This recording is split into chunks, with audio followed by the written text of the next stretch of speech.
it's so obvious that Sean Goater was an understudy to Gareth Taylor. Like Villa are currently looking like City Light, and I'm here for it. Like they're even doing that winger switcheroo with Adriana Leon Oh. and Ebony Salmon switching sides or doubling over on a single side.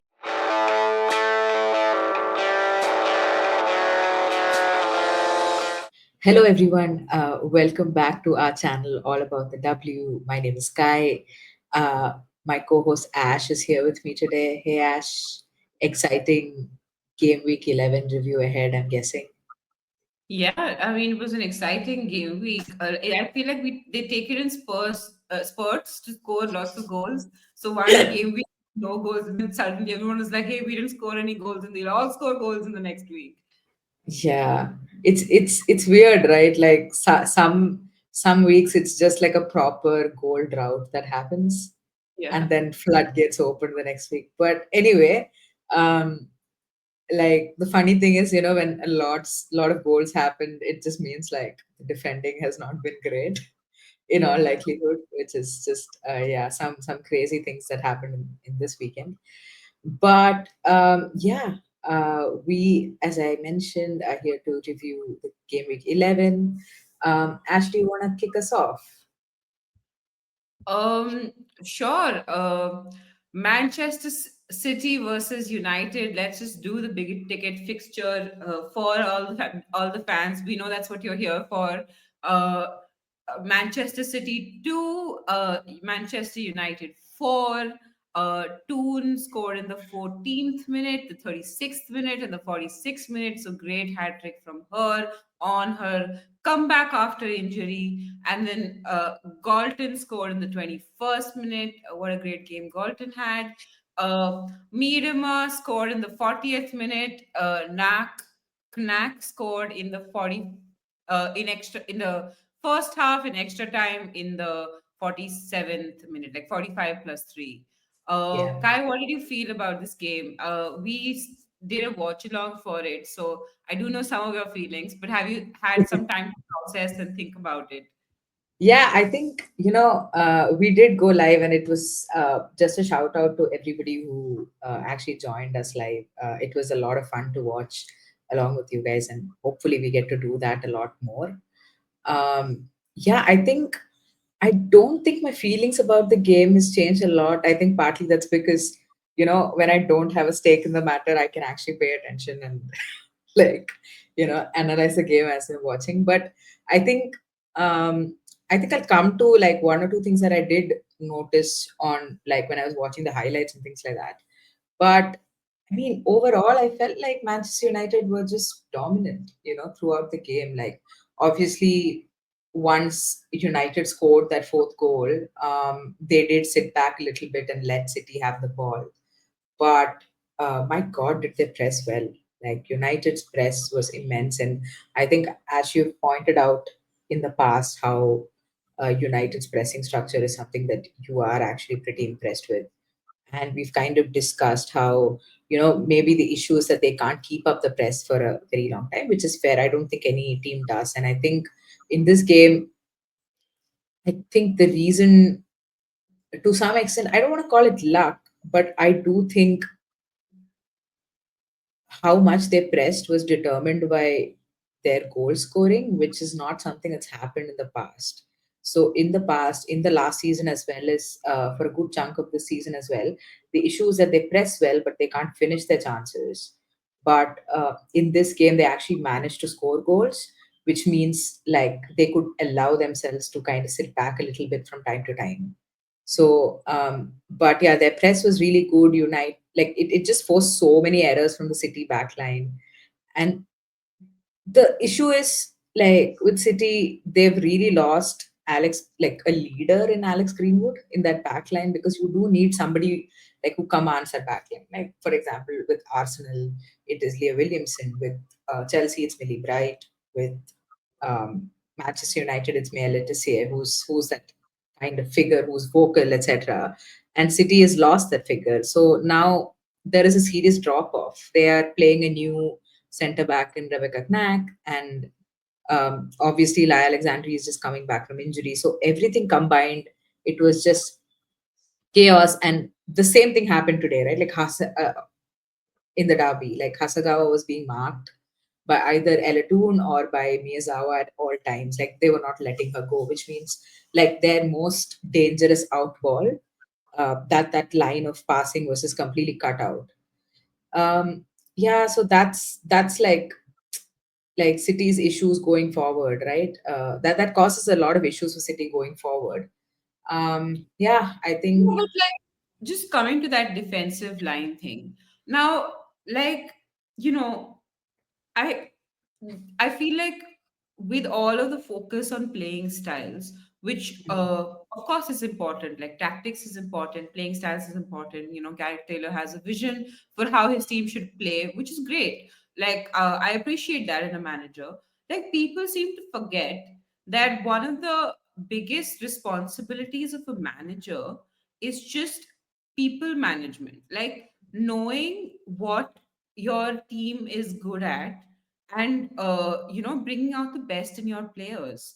Yeah, So like if you've lost the players to play a certain way sometimes, and I'm not saying you do it all the time, you don't, yeah, like, it's not good to compromise. I'm not saying compromise. You can tinker with it, like you can just mix it up a little bit. Like you don't have to suicidally pass out from the back yeah, when you have a terrible like new disorganized back line. There is no mm, need to pass out from the back.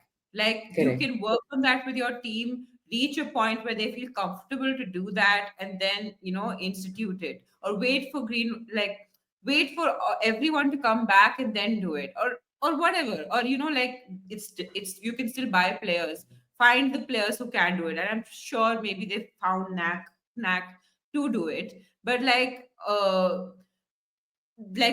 you, it's difficult to expect someone in their first or second game to immediately understand what the manager wants and to like implement it. So Yeah, I don't see why the City players had to continuously, like when the first or second mistake happens, then you just like you let it go, like just th- throw the ball into the midfield, and you have a good midfield still, you have a decent attack.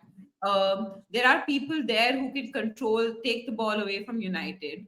So work on them, and that's like the minute you, like, every time the ball went uh, like straight out into the midfield, City managed to wrest control of the ball at least a few times. yeah, So I just imagine that, like, when you have such an unsteady backline, why put pressure on them? And when you yeah, put pressure on them, they become antsy also, right? So they're even more likely to make mistakes, which is where player management comes into it, where mm. you make them feel comfortable to play the way you want them to. So I just feel like Garrett, it's not just that City had injuries. I feel like Gareth Taylor has failed in a very like basic thing that a manager does. Yeah, I think this is the issue, right? Like the fact that he can't seem to respond to situations. Like what you're saying is absolutely right. You hoof the ball long. You have players like Jill Rod and Miedema who can actually win those aerial battles. So why not give that a shot? And you know, like a lot of chatter has been about Kiara Keating, and yes, she did make mistakes. And what you're saying is absolutely right, because you already know you have a goalkeeper who is prone to errors, and errors in like important matches. That happened last season in the FA Cup. It happened last season against Arsenal. So and she almost had one of those moments in like the League Cup against Chelsea as well, where she came charging out, and she got lucky that Nuskin did not finish that chance. But um, so you have a goalkeeper who's inexperienced, who's vulnerable, who's not great with her feet either. So yeah, I think it maybe it would have made sense to make that tweak that you're mentioning. And also the issue again is that when your backline is so low on confidence, what we also saw was like players not freeing themselves up, like players like defenders not making the runs to free themselves up, asking for the ball, none of that. Like, so Keating wasn't put in that position where maybe she had to stick to certain patterns of play, without really reading the situation, because nobody was freeing themselves up. So she was not left with too many options.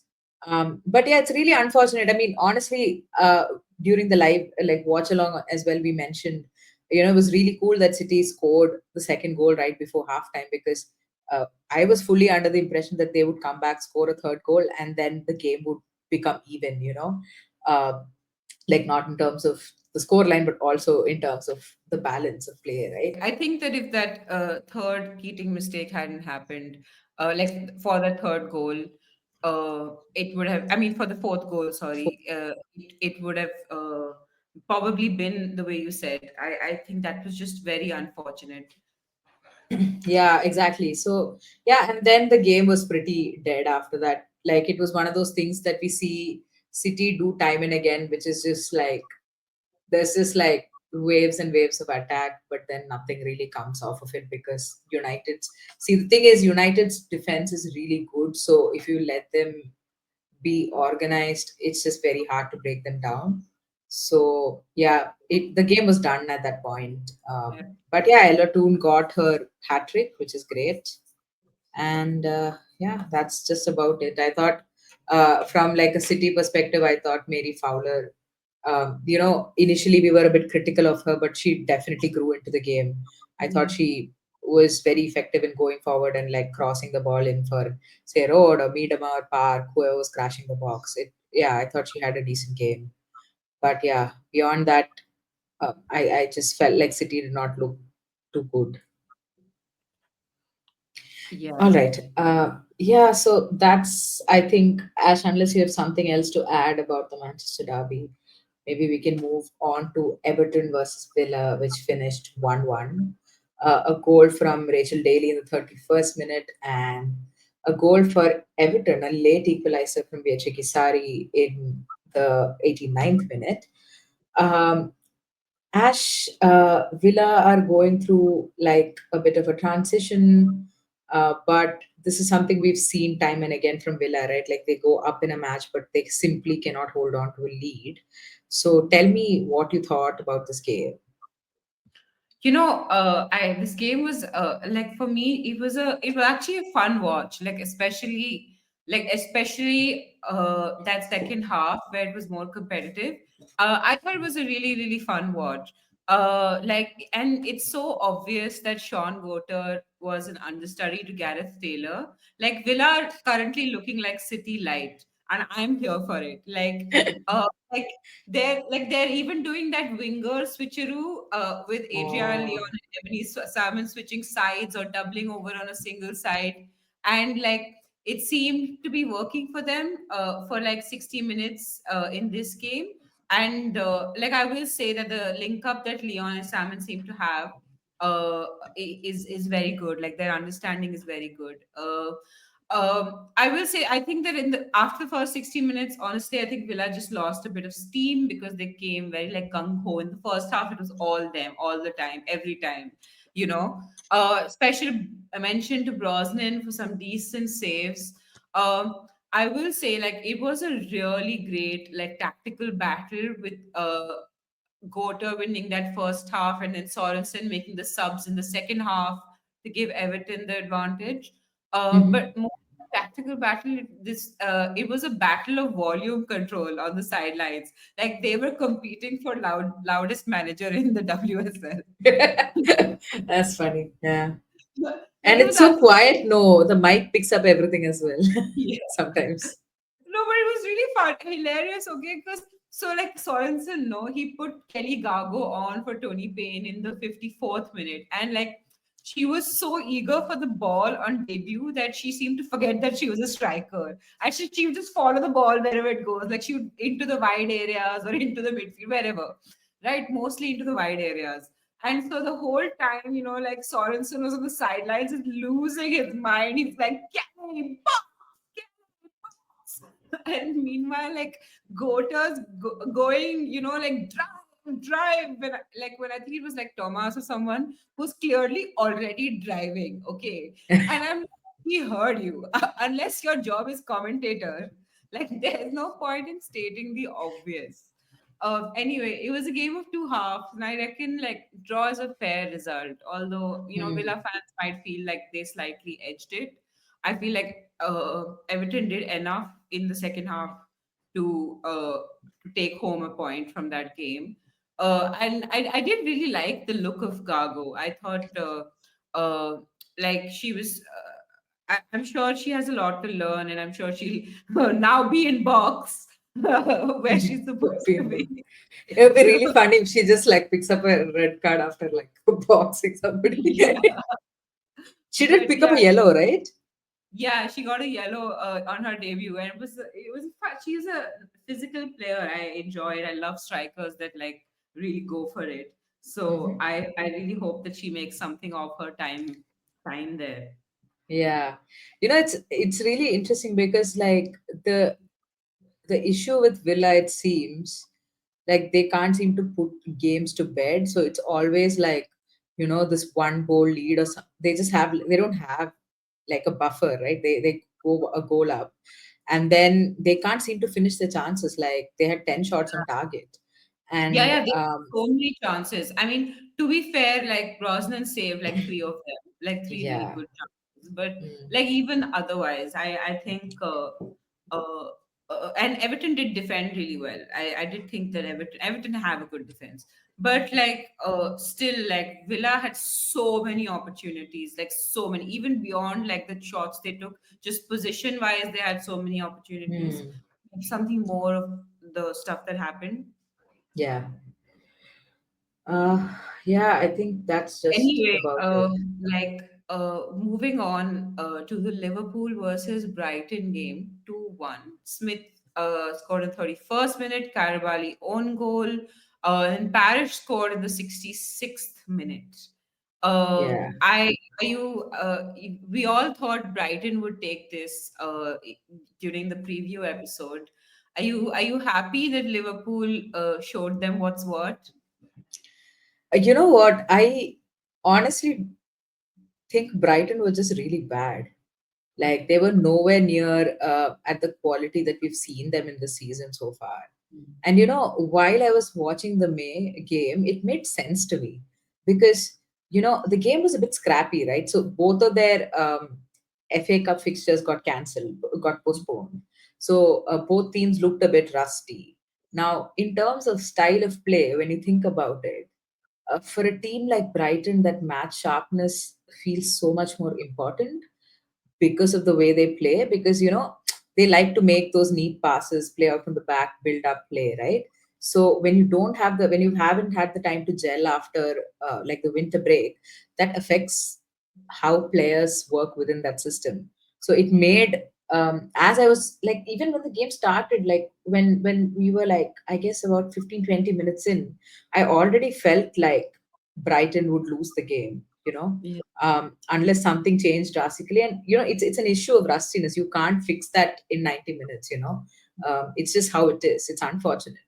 Um, Whereas Liverpool have shown time and again that they're perfectly fine going direct. In fact, that's kind of the football like that they prefer to play, because they do like to sit back, kick the ball out long to say somebody like Olivia Smith, who's very fast. And honestly, Brighton really struggled. They always look vulnerable on the break because nobody really has that. I guess Pattinson is okay, but and Carabali is also fine, but Bergsvan is somebody who doesn't have that recovery pace. So yeah, they look vulnerable on the break throughout, and I guess it's just the style of play to some extent that really like won Liverpool that game in some ways. And I think what you're saying is also like, I don't know if it's applicable to Vidicic, because like of course this is just how things are. You can't just be like, oh, we'll come back after Christmas and move the ball long. Like that's not how it is. But Yeah. when I went back and looked at the game like a bit more closely, I realized that um like you know there was something that just wasn't working in the midfield. And I thought a little bit about it, and I wondered, like, we have not seen Brighton without Fran Kirby too much this season. I think she's missed like now two WSL games, if I'm not mistaken, and I've not seen them in the League Cup or anything. But I feel like maybe it's a player like Fran Kirby that they're missing. Like Kirby, I guess, will come back in a couple of weeks, but she's somebody who can pick up the ball in the midfield, turn, and make an incisive pass. Like something, uh, like she can like find the right spaces. She can predict runs of players. Like she's really good at that stuff. And I felt like that link up is what was missing, because Yeah. it just attack kept breaking down in the midfield. They just weren't able to push into the final third in with any kind of intent. And Yeah. yeah, and you know what? Um, uh, when I was watching this game, I think Liverpool were 1 goal up.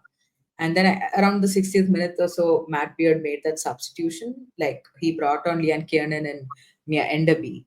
And then I was like, this game is done. Like there is no, like Brighton scored immediately after those substitutions were made, I think.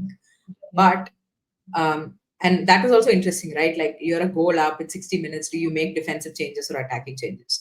And Matt Beard said, no, we're gonna attack. So and then they immediately concede. But then, you see Mia Enderby play for like 30 seconds and you know that Brighton are done for because she's so fast. You can tell she's very raw, right? She had this really incredible chance which she just dragged wide.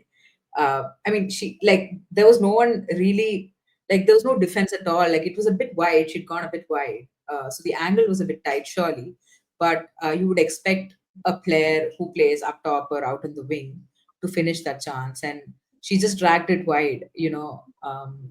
But yeah, overall, I felt like Liverpool definitely deserved the win because Brighton just always looked vulnerable on the break. They just did, and even before the own goal happened, like Karabali, I thought was probably Brighton's best player. I think, like at least defensively, she was doing a really good job, and it's unfortunate that it was an own goal, but um, I feel like it was coming because there were two chances before that, at least two that I can think of, where Enderby uh, drove the ball in, crossed the ball, and Liam Kiernan sort of overran it, or it kind of just flashed across goal without finding any other Liverpool player. So it was just coming, and it was an own goal. It's unfortunate, but like you need to defend better to ensure that it doesn't happen. Yeah. Yeah. But overall, I thought like yeah, Liverpool controlled the game really well. I thought Nagano as well as Kerry Holland were really good in the midfield. They were able to, just break up that Brighton fluidity, which is something they can't seem to play without, right? Like that's their style of play. So how do you do a good job of like making the right interceptions, winning, second balls, etc., which I think they did really well. Yeah, it was actually a fun game. It started out pretty scrappy, but I enjoyed watching it quite a bit. Yeah, I also thought it'd be a fun game, and I was like, I will stay up. I will stay up for this game, and I set an alarm and everything just in case I fall asleep or something. It was like 12 in the night here, 12 in the morning. Well, Yeah. but I swear, like even after setting an alarm, like 5 minutes before the game, my eyes just closed for a second, and I'm like, I'll take a short nap. I will be awake in 2 minutes. And I swear, I do not know. It was like 7 in the morning. I don't know where the time went, but it was 7 in the Yeah. morning the next I day. texted Ash saying, hey, you know what? Like, maybe you can catch the game later. Anyway, I'm watching it, so you don't need to stay up because I was watching it with my girlfriend and she's a Brighton fan. So it's like, I'm watching it anyway. But yeah, and then everything just went cold from Ash's side. Like, I did not get any messages because we do text each other during the match and it was very quiet. And I said, okay, Ash has slept. All right, let's quickly move on to Spurs versus Leicester, finishing 1-0. An own goal from Janina Leitzig, the Leicester goalkeeper. Ash, you have a new goalkeeper now. Uh, I wonder how Leicester feel about it after Leitzig conceded an own goal, letting Lisa Kopp I go. mean, to be fair, Leipzig had a decent game. I mean, that own goal was very unfortunate. I think that Neelan made a decent run. She took a shot. Leipzig could have done a little bit better, but it was more unfortunate than anything else. And like this game was such like it was like unless you're a supporter of Spurs or Leicester, I would never recommend this game to anybody. Like it was such a like stinker. And after the goal, like it was just a race to the bottom between like the team with the worst defense in the league and the team with the worst attack in the league. Right. So like Yeah, Spurs were just like giving them ample opportunity to equalize. Like here is an true. open goal. Why don't you try scoring? Like I that saw level. Kaiman missing an absolute sitter. Like, I Yeah, yeah. cannot believe she missed that. Yeah, and like they had two or three opportunities like that where they couldn't have, like they could have equalized for sure, but they could even maybe won, if they'd taken their chances. But like it can't be helped. Like Leicester are unable to put the ball in the back of the net even when presented with an open goal. Like it's really sad. And Yeah, anyway, like Spurs also had a few opportunities, so it's not like they were without opportunities completely. They won the battle of the worst. Cobb I thought played well for her debut, especially against, it's not fair to be put against your a former team in your first game. But I thought she did really well. She played well under pressure. She even like looked like she was annoyed with the Leicester players at one point, but like she handled it with some class. So 3 points and we move on. yeah. Like there's not that much to say. So coming to West Ham versus Chelsea, I was hoping that this game would be more exciting than it was, considering it's a London derby. But it was Chelsea 5, West Ham nil. Macario scored in the 11th minute, Cuthbert in the 21st minute, Beaver Jones in the 44th minute, Baltimore in the 52nd minute, and then a Ziak own goal in the 85th minute. So goals all around. What did you think about this utter demolition of West Ham, which I'm here for? Yeah, I mean, it was a demolition. It was, um, yeah, it just looked like throughout the game, it just looked like Chelsea were going to score and score and score, and Mm. West Ham were just going to keep conceding and not score at all. It was a really good performance from Chelsea. Like, honestly, I'm really happy to see how fluid we do look in attack. It's difficult, right? You come back from like a long break. Obviously, they had that FA Cup game against Charlton, which I think they won 4-0. But it's not easy. So to see the team, and the thing with Chelsea is also that there are always changes that happen. It's not the same starting 11 ever, right? You always have some players coming in and out. For example, Beaver Jones got a start in this game, and Macario also got a start, whereas we've Yeah. seen Hamano start I've been earlier. so impressed with Beaver Jones, like in general. I thought Yeah. even in this game she was decent. Yeah, she's a confident player, she's just somebody who just wants to drive the ball forward. Like, she doesn't mind taking players on, like taking defenders on, even if she loses the ball. I think she's really good on the wing. And honestly, it's really nice to see Macario get like starts, because obviously she's had some injury issues ever since she came to Chelsea. But you know, she's like a player that, like, as a fan base, we've been like really excited about, because she's got that Brazilian blood in her, and Yeah. she just plays, just she's just technically very, very good. And you saw that also, like, that finish was unreal. Yeah. That volley was just a lovely, and every goal except for the own goal, of course, like every other goal was a banger.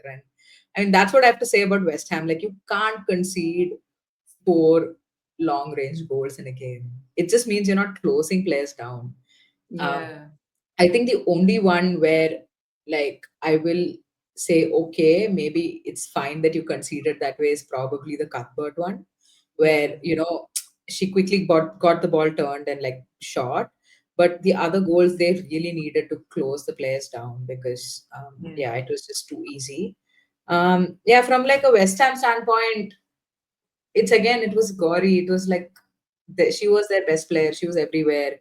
Defensively, I thought she did such a good job. I felt like she actually managed to keep the score line decent, some important interceptions, some good blocks there. Um, but yeah, she didn't get a whole lot of, um, a whole lot of support from their midfield. So yeah, West Ham just looked really poor. And I don't know. I felt like genuinely felt like there was like a confidence issue, like there was just no belief that they could even like put up a fight right from the Yeah. get go. Like at no point did I feel like they believed that they could get a result from this match, like even a draw. Yeah, Um, I mean, I think it must have been slightly like that Villa game might have been slightly demoralizing as well because they played really, really well in that game, right? So yeah, I just feel like sometimes, Chelsea's a better team than Villa in every sense. You just feel like, we did our best, we worked so hard, we still lost that game. And then yeah, it was a game like Chelsea where you're just like, if we couldn't beat Villa, how like despite playing really well, how are we going to get past Chelsea?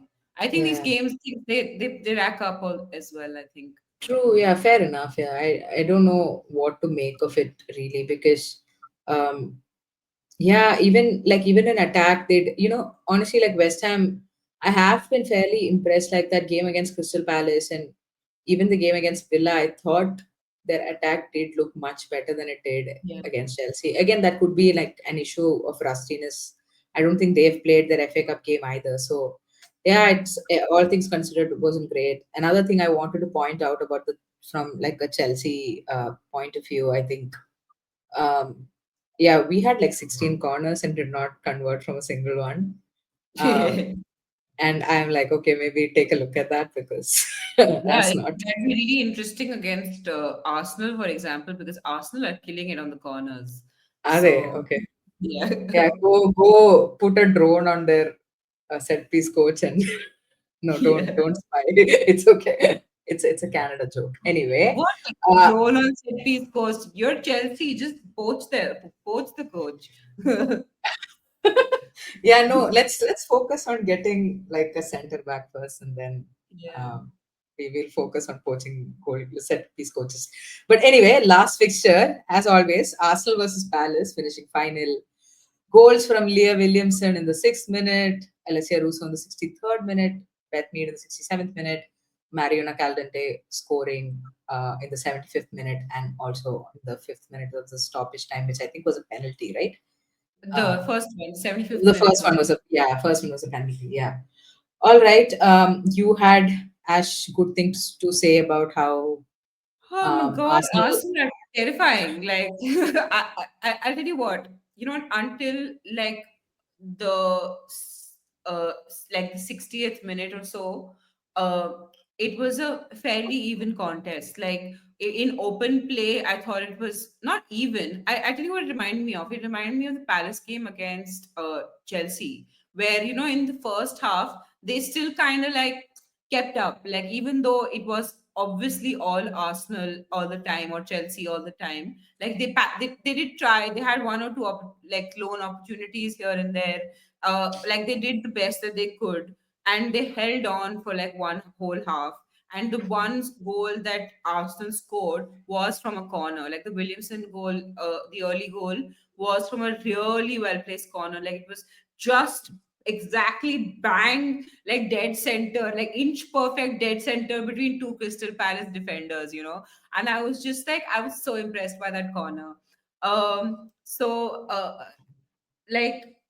Kudos to Arsenal. I thought also like Arsenal, despite the fact that they didn't score, I will say like Leah Williamson, just the distribution on her, like she's a central defensive midfielder. I don't care what anyone says. Like she literally like stands on the halfway line and dictates play for the entire Arsenal team, and she's I think everywhere defending.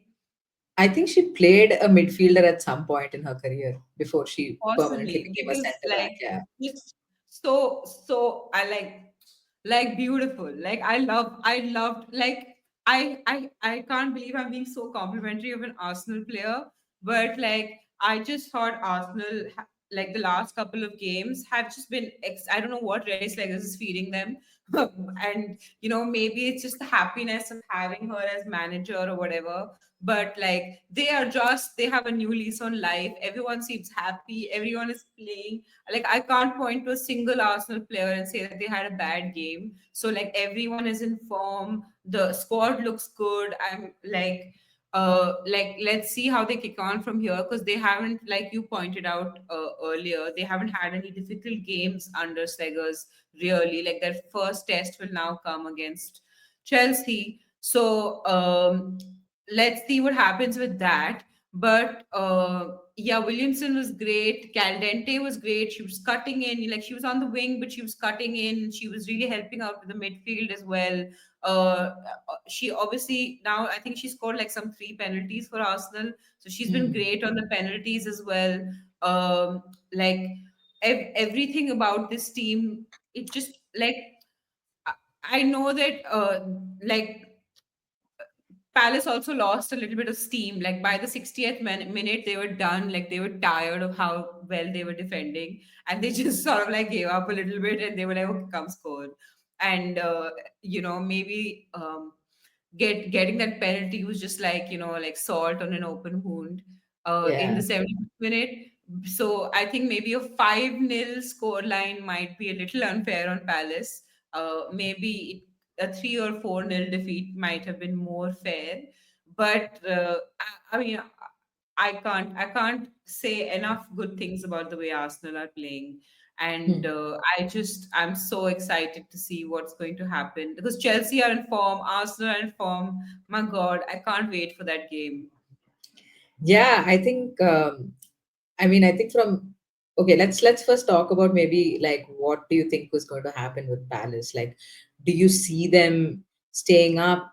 I know the transfer window is still open, so maybe a couple of signings, but what do you think, Ash? Like, I think I mean, contention now is between Palace and probably Leicester you know to what? get I relegated. just I just feel like, even though like I would prefer that Palace stays up over Leicester, I just have a feeling that when you're a relegation team, like a team battling relegation, that generally what happens is the team with the better defense stays up. And I Hmm. do think that Leicester have the better defense Yeah. in comparison to Palace.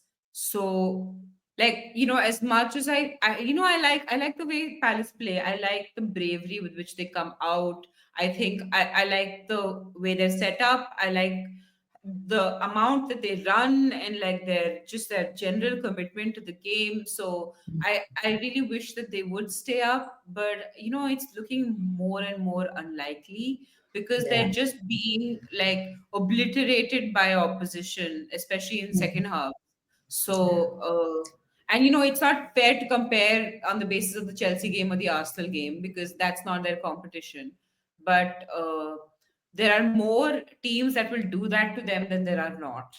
Yeah. Like Brighton is capable of doing that to them. Liverpool is capable of doing that to them. Villa is capable of doing to that to them. Spurs has already done that to them. So Right. they're left to just get points off of like Leicester or Everton and all, and uh, that's always a gamble. Like you have to get some like get some points off the mid-table teams, I think, to Correct. survive Yeah. relegation. That's true. Yeah, I think on the other end of the table, like things have kind of shifted a little bit after this weekend. You have Chelsea still at the top, 7 points clear now. They were 6 points clear Yeah, before the weekend. this league is unfair. Yeah, Arsenal in second. United have come now, are now in the third spot. They right now have the Champions League spot. Man City, of course, going down to the fourth position after that loss in the Manchester derby. Yeah, I think honestly, I think one of the people who joined us on the live stream sort of spoke about how the league is done, and Chelsea are definitely winning it. So I sort of thought about it a little bit, and I realized it is very, very, the chances of Chelsea dropping 7 points in one half of the season is just very low. You know what I'm saying? It's just like we've not seen that happen in the last 3 4 Yeah, years. like the only way I see that happening is if you have a massive injury crisis. Like suddenly, if you lose like three big players, Yeah, then it may be possible. And even then, I would correct. say maybe because even without your like three best players, Chelsea is better than most teams. So then they would have to lose at least two games and draw one to drop Yeah, 7 points, which exactly. seems like a lot. Yeah, and I mean, we still have to play Arsenal, City, and United, which are probably the three big teams who can possibly take points off of Chelsea. And yeah, like you said, I was also thinking about the same thing. Like, unless we have like a massive injury crisis, and see, the other thing is also, it's also that other teams, like for example, Arsenal, need to not drop points at all. That also needs to happen. Yeah, yeah, yeah. Um, which I don't know how likely that is to, even if Also, because Chelsea end up dropping. they also have like other commitments. They're playing midweek. They're in like four tournaments, I think, as Correct. well. Yeah. So I don't see the chances. And Lennox Lagos hasn't had been tested yet. So Hmm. I don't think the chances are like. Although I'm praising Arsenal so much this episode, I still think they're not as finished as the Chelsea team. Yeah, yeah. Yeah, I guess we'll have to wait and see. We obviously, I think we will come out with like a preview for that London derby that's happening next Sunday between Chelsea and Chelsea and Arsenal at Stamford Bridge. Yeah, but I think we'll wrap up this episode now. Ash, thank you so much for joining me. And just a reminder to all of you lovely people out there to subscribe to our channel, like the video, leave some comments, your thoughts on the game week 11, what you're looking forward to in the rest of the season, etc., etc. We always love hearing from you. So please do that. We'll catch up with you soon. Bye bye.